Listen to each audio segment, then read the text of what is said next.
Ժողովուրդ օրաթերթի լավատեղյակ աղբյուրները փոխանցում են, որ այս տարվա հունիսի սկզբին Հայաստանի Հանրապետության կառավարության շենքի դիմաց սկանդալային բախում է եղել։ 2020 թվականի պատերազմի հետևանքով անհետ կորած զինծառայողների ծնողներից մի քանիսը բռնել են առողջապահության նախկին նախարար Արսեն Թորոսյանի օձիքից, ինչից է սկսվել պատմությունը։ Ժողովուրդ օրաթերթն իր աղբյուրներից տեղեկացավ, որ երբ այս տարվա հունիսի սկզբին Նիկոլ Փաշինյանն ընդունել է անհետ կորած եւ անհետացած զինծառայողների ծնողներին, հերթական անգամ վստահեցրել է, որ ամեն ինչ արվում է երեխաների որոնման եւ վերադարձի համար, սակայն ծնողները դժգոհ են մնացել, քանի որ որևէ շոշափելի արդյունք չկա զինծառայողների որոնողական աշխատանքների մասով։ Այս դժգոհության ֆոնին կառավարության դիմաց տեսնելով շենքից դուրս եկող ազգային ժողովի առողջապահության հարցերի մշտական հանձնաժողովի նախագահ, առողջապահության նախկին նախարար Արսեն Թորոսյանին, որը եղել է ԴՆԹ հետազոտությունների պատասխանատուն դատաբժշկական գիտագործնական կենտրոնի տնօրեն Մհեր Բիշարյանի հետ, բղավել են նրա վրա,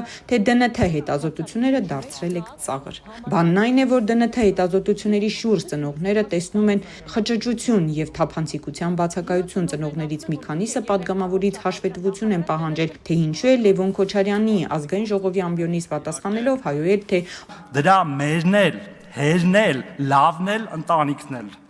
Ծնողներից երկուսը բռնել են Թորոսյանի օձիքից, վեր բարձրացրել, ասել, թե ստախոս է նա, թուրք, որովհետև իրենց երեխաների ԴՆԹ հետազոտությունները խառնաշփոթ է դարձրել ազգային ժողովի ամբիոնից ու մեր հայոյում, հավելել, թե ինչ ասել ես նույնը քեզ։ Ի պատասխան պատգամավորին նետել են նույն հայոյանքները։ Ժողովուրդ օրաթերթը փորձեց կատարվածի վերաբերյալ ստանալ Արսեն Թորոսյանի մեկնաբանությունը։ Վերջինս հայտարարեց, մեջբերում եմ, ժողովուրդ օրաթերթին կամ սուտ ինֆորմացիային տվել, կամ ինքն է սուտ ինֆորմացիա հորինել, ինչպես հաճախ, ցտեսություն, մեջբերման ավարտ։ Այս արձագանքից հետո ՀՊԱ-կան պատգամավորը խախտելով էթիկայի նորմերը հանրայնացրեց անձնական նամակագրությունը, լուտանք որակելով իրեն ուղղված հարցը։ Ժողովուրդ օրաթերթը կրկին իր աղբյուրների հետ կապվեց, ովքեր վստահեցրեցին Արսեն Թորոսյանը նոր չէ, որ սուտ է խոսում, գրեք ինչ պատմել ենք, 100% ճշմարտություն է։ Ծնողները պատգամավորի օձիքից բռնել ու թափ են տվել։